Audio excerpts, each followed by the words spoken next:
इस बात में तो कोई संकोच नहीं है कि दिल्ली में प्रधानमंत्री मोदी की गद्दी नीतीश और नायडू की वजह से बची हुई है। नीतीश और नायडू जब पलटी मारे, जब समर्थन वापस ले ले, सरकार धराम हो जाएगी। ना गृह मंत्री बचेंगे, ना अमित शाह बचेंगे, ना कैबिनेट बचेगा। लेकिन देखिए, जिस तरीके से नीतीश कुमार को दिल्ली आते हैं तो मुलाकात नहीं होती है, दो दो बार दिल्ली जाते हैं मुलाकात नहीं होती है। जब चंद्रबाबू नायडू जो है महीना में 5 बार दिल्ली जाते हैं, 5 बार प्रधानमंत्री मोदी को टाइम देना पड़ता है। और नीतीश के साथ ये रवैया, नीतीश का इतना अपमान, नीतीश की एनडीए की बैठक में इतना अपमान, और नीतीश इस अपमान को जिस तरह से सह रहे हैं, उस सब के पीछे कारण था कि बीजेपी के गुडविल में चंद्रबाबू नायडू थे। बीजेपी को यह पता था कि नीतीश कुमार कोई भी ट्रम्प अपना ले, ये इनको रखे या नहीं रखे, इससे हमारा कोई जो है नुकसान नहीं होगा। दिल्ली की गद्दी पे जो है हमारी सरकार बनी रहेगी, क्योंकि हमारे साथ नायडू है। यही कारण है कि चंद्रबाबू नायडू जो भी लिस्ट लेके जाते हैं, सब कुछ सबसे पहले माना जाता है। अमित शाह जो है बार बार जाकर के आंध्र प्रदेश में चंद्रबाबू के साथ में मुलाकात करने का काम करते हैं। चंद्रबाबू जब भी आते हैं, प्रधानमंत्री मोदी को समय देना पड़ता है, लेकिन नीतीश जो है वो समय नहीं देते। लेकिन अब क्या खबर निकल के आ रही है, किस तरीके से दिल्ली की परेशानी कोई और नहीं, चंद्रबाबू नायडू ने बढ़ा दिया। दिल्ली अस्वस्थ थी कि हमारे साथ नायडू है। एक चिराग के जाने से, एक नीतीश के जाने से हमारी सरकार के स्वास्थ्य पे कोई असर पड़ने वाला नहीं है, क्योंकि नीतीश के पास मात्र 12 सांसद है। 12 सांसद चले जाए तो सरकार जो है वो बनी रहेगी, सरकार गिरने वाली नहीं है। लेकिन नायडू चले जाए तो सरकार गिर जाएगी। तो केंद्र सरकार का, दिल्ली का, प्रधानमंत्री मोदी का पूरा ध्यान जो है नायडू पे केंद्रित था। अब नायडू ने क्या फैसला ले लिया, नायडू ने ऐसा क्या कर दिया जो प्रधानमंत्री मोदी और पूरी कैबिनेट और अमित शाह परेशान हो गई। देखिए, तेलंगाना में कांग्रेस की सरकार है, रेवंत रेड्डी सीएम है। रेवंत रेड्डी ने एक फरमान लाया, एक फैसला लाया कि रमजान में जो भी कर्मचारी हैं, मुस्लिम है, रमजान में उनको 4 बजे छुट्टी हो जाएगी, 2 घंटा पहले छुट्टी हो जाएगी, क्योंकि वो रोजा है, अफ्तार का मामला होता है, वो जाकर के अफ्तार उफ्तार करने का काम करेंगे। इस फैसले के बाद भारतीय जनता पार्टी जो है टीवी पे जो है सर पटकने लगी और ये कहने लगी कि ये मुस्लिम तुष्टीकरण है। पूरी तरीके से कांग्रेस का, रेवंत रेड्डी का, तेलंगाना सरकार का विरोध होने लगा, बवाल मच गया, मतलब साउथ के स्टेट में। उसके बाद क्या हुआ, उसके बाद आंध्र प्रदेश के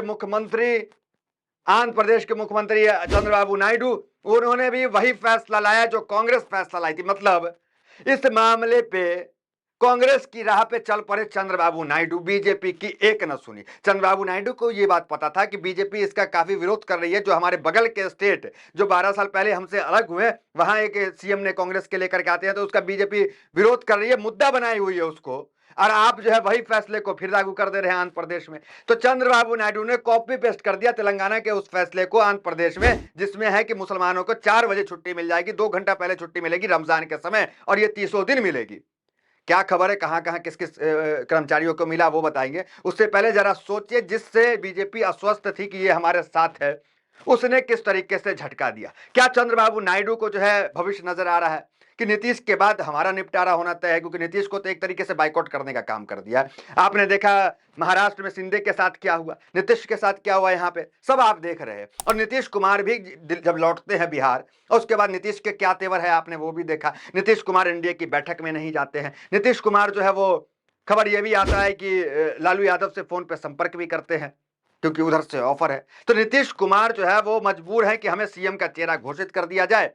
अब नीतीश को सीएम का चेहरा घोषित नहीं किया जा रहा है, तो नीतीश के जाने ना जाने से बीजेपी में कोई फर्क नहीं पड़ रहा था, लेकिन चंद्रबाबू नायडू के जाने से फर्क पड़ेगा। और चंद्रबाबू का ये फैसला जो है, ये समझिए कि प्रधानमंत्री मोदी और अमित शाह को परेशान करने का काम करेगा। और हो सकता है कि चंद्रबाबू नायडू के इस कदम से नीतीश को थोड़ी इज्जत मिलनी भी शुरू हो जाएगी, क्योंकि अब तक लग रहा था कि गुडविल में चंद्रबाबू नायडू है, जो अब नहीं है। देखिए, चले आते हैं जरा सा, देखिए महाराष्ट्र से भी खबर निकल के आ रही है। रामदास अठावले जो सबसे प्रधानमंत्री मोदी के सबसे करीबी माने जाते हैं, और सबसे कहा जाता है कि ये जो है कभी विरोधाभास उनकी तरफ से निकल के नहीं आता, उन्होंने भी महाराष्ट्र में लव जिहाद के कानून को लेकर के साफ जो है सरकार का विरोध करने का काम किया। देखिए खबर पे आ जाते, खबर क्या जरा देख लीजिए।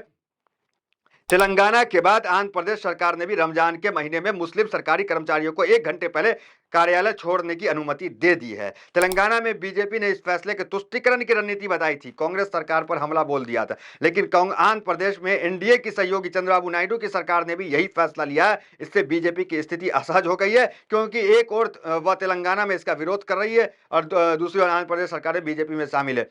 तो एबीपी न्यूज की रिपोर्ट, अब कौन कौन वो सरकारी कर्मचारी हैं जरा वो देख लीजिए। सरकारी कर्मचारी में शिक्षक है, संविदा कर्मचारी है, आउटसोर्सिंग कर्मचारी है, बोर्ड और निगर कर्मी है, सार्वजनिक क्षेत्र के कर्मचारी हैं। सरकारी आदेश में क्या कहा गया, आंध्र प्रदेश सरकार के आधिकारिक आदेश में कहा गया है कि मुस्लिम सरकारी कर्मचारियों, शिक्षकों, संविदा, आउटसोर्सिंग, बोर्ड और सर्विस क्षेत्रों में कर्मचारियों को 2 मार्च से 30 मार्च तक सभी कार्य दिवसों पर कार्यालय या स्कूल छोड़ने की अनुमति दी गई है, ताकि वे आवश्यक धार्मिक अनुष्ठान पूरा कर सके। तो ये कितना बड़ा कदम जो है आंध्र प्रदेश के जो है मुख्यमंत्री चंद्रबाबू नायडू ने लिया। देखिए, चंद्रबाबू नायडू से देश भर और दुनिया भर की अपील जनता भी करती है कि देश हित में जो है कुछ फैसला लीजिए।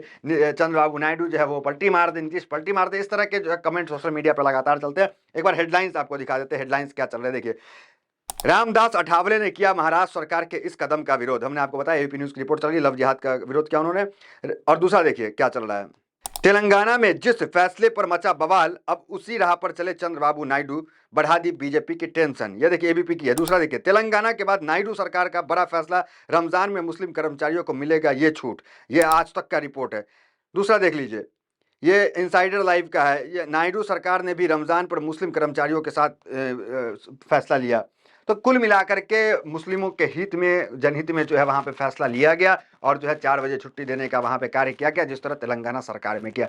इन तमाम तस्वीरों से इतना तो साफ होता है कि प्रधानमंत्री मोदी का 3.0 जो है इतना आसान रहने वाला नहीं है। वो 10 साल जो प्रधानमंत्री मोदी और बीजेपी के गुजरे, वो पूर्ण बहुमत वाली सरकार में गुजरे, लेकिन इस बार जो है संकट जो है, वक्त वक्त पे संकट के बादल बीजेपी के ऊपर मंडराता रहेगा। अब देखिए नीतीश कुमार क्या करते हैं। चेतना रैली जो है वह बीजेपी वहां पे निकालने का काम करती है, कुर्मी समाज को जोड़ने का काम करती है, जबकि नीतीश कुमार खुद जो है कुर्मी समाज के हैं, तो फिर ये चेतना रैली की जरूरत क्या, इस पे भी लोग सवाल उठा रहे हैं। और नीतीश कुमार के को लेकर आगे क्या भविष्य में करेंगे, क्या पलटी मारेंगे, क्या लालू यादव से जो ऑफर उनके पास आया है, क्या उसको लेकर नीतीश कुमार कुछ विचार कर रहे हैं, क्योंकि नीतीश कुमार को साफ साफ दिल्ली जो है निगलेक्ट करने का काम किया। अब देखना ये दिलचस्प होगा कि नायडू के तेवर दिखाने के बाद, नायडू के इस फैसले के बाद जिससे बीजेपी परेशान हो गई, तो क्या अब बीजेपी नीतीश कुमार को लेकर कुछ सॉफ्ट होगी, क्योंकि नीतीश कुमार को लेकर अब तक बीजेपी कोई सॉफ्ट नहीं है। कोई भी मुलाकात नीतीश कुमार से जो जेपी नड्डा नहीं करते हैं, ना अमित शाह करते हैं, ना प्रधानमंत्री मोदी करते हैं। नीतीश कुमार को एक तरह से वही हाल कर दिया जो शिंदे का हाल हुआ, वही हाल होता हुआ यहाँ पे नीतीश कुमार का बिहार में दिख रहा है। लेकिन नड्डा बहुत, माफ कीजिएगा, ये नायडू बहुत गदगद रहे, क्योंकि नायडू जो है नए प्रदेश जो उनका तेलंगाना से अलग हुआ, पहले हैदराबाद जो हुआ करता था राजधानी, अब उनको जो है राजधानी अमरावती बनाना है। अमरावती को डेवलप करने के लिए तमाम वहाँ पे सोर्सेज चाहिए, तमाम वहाँ पे डेवलपमेंट के लिए पैसे, फंड चाहिए। तो उस फंड के लिए बार बार वो दिल्ली दौड़ते हैं और दिल्ली उनको फंड देने का काम भी करती है। सब कुछ अच्छा चल रहा था, लेकिन फिर अचानक नायडू ने जो है कांग्रेस की राह पे चलने का फैसला लिया, जिससे बीजेपी को सीधा सीधा झटका लगा। तो फिलहाल इस खबर में इतना, मिलता है वीडियो मेरे साथ। बहुत बहुत धन्यवाद।